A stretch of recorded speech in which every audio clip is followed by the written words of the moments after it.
Hi there, welcome to the Polar Express. You're watching Kerbal Space Program and I'm your host, Rick.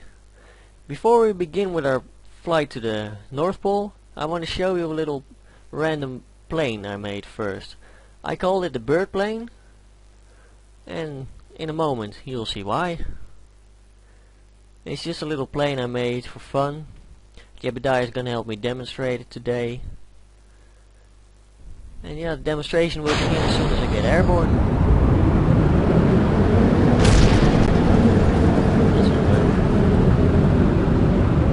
Bird powers activated.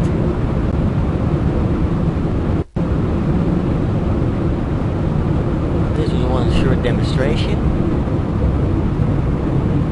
But yeah. Oh, that's not good.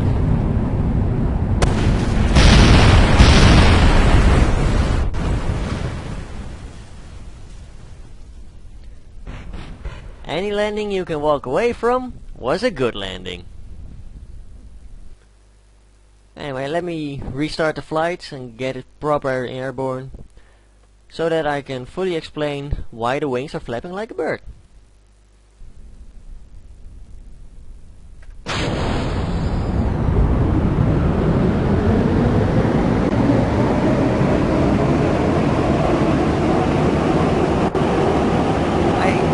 I stumbled upon this by accident when I put a few of these flaps on the outside of those pig's wings along with the wing connector. And yeah, I thought it was pretty funny, so I decided to share it with you guys.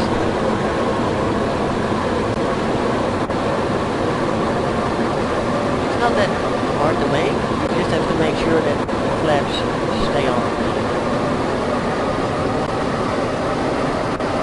Yeah, that's just something I wanted to show you guys before flying to the North Pole.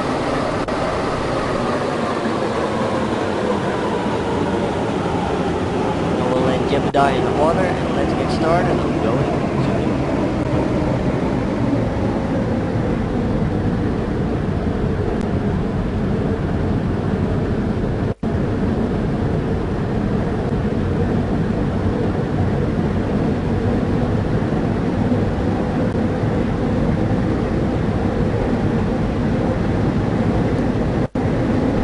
Parts, I have prepared the old cruise missile plane.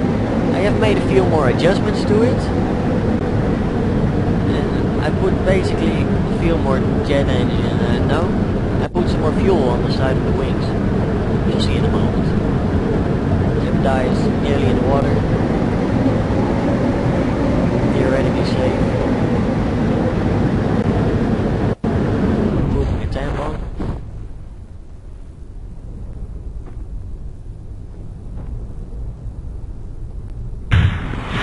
There we go, not a problem. Now let's get him back to land for the next flight to the North Pole.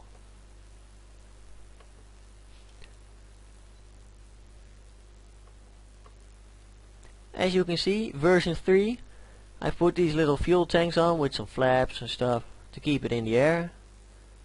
Yeah, I think they look really cool. Some sort of smart bomb, precision bombing. Or at least that's what I like to think about it. Let's take it out for a spin to the North Pole, shall we? Jebediah is flying again. What could possibly go wrong?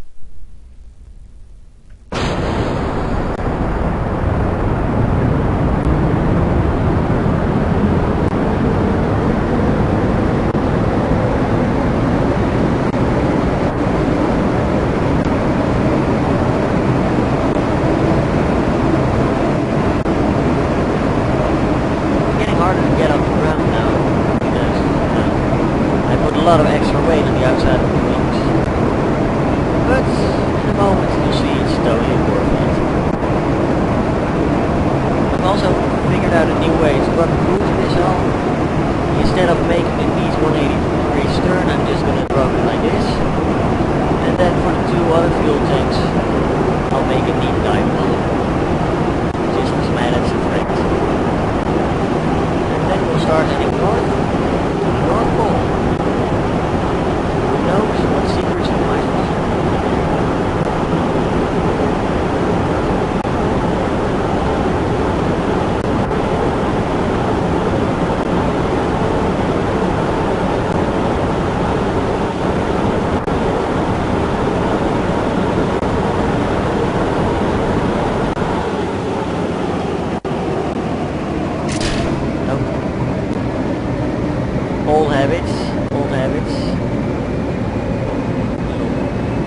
dive bomb now.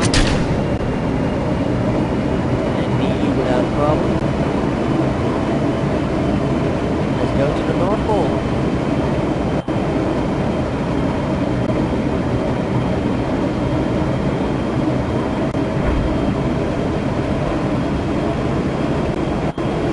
As you can see over there, the two little tanks on the edge of the wings drop neatly in a tight little package, which we are going to celebrate once the new patch come out in which they introduce cities. So if you stick around till then, you might see some nice precision bombing of a few Kerbal cities. But for now, let's go to the North Pole.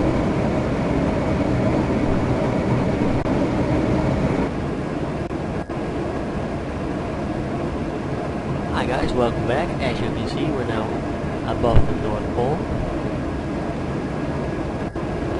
I'm quite sad because I have been looking around. So far I have not found any structures belonging to Santa or his army of elves. So it's breaking news to you, Santa doesn't exist. In a moment we're going to be touching down. Yeah. Then we'll be at the North Pole.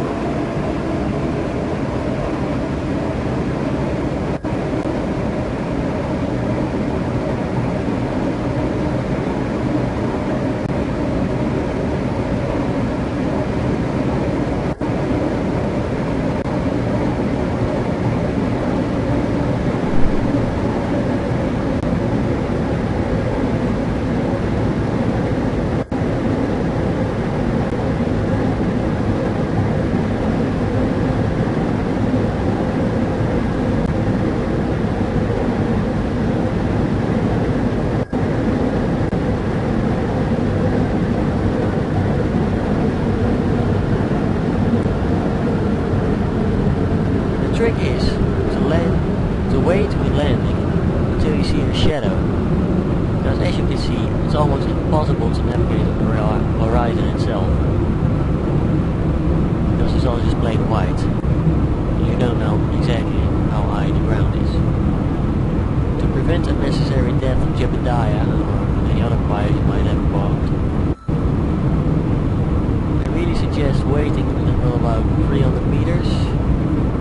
Then you should get a bit of a bearing on what the ground looks like, how high it is, and if you're going to fall to your death or not. Should be okay though. Jebediah's cool with it, you got it. He's done it before, you know it.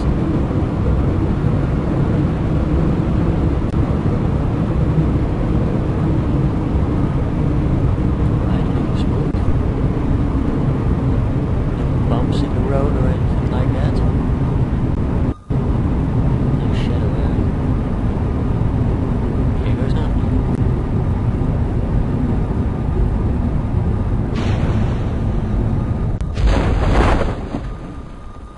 And that's the ball game. We just landed on the North Pole. I'm going to take Happy Camper Jebediah here out on a trip to find Santa. And I'll end this episode here, I guess. Join me next time as I have more cruel experiments with space planes. See you then.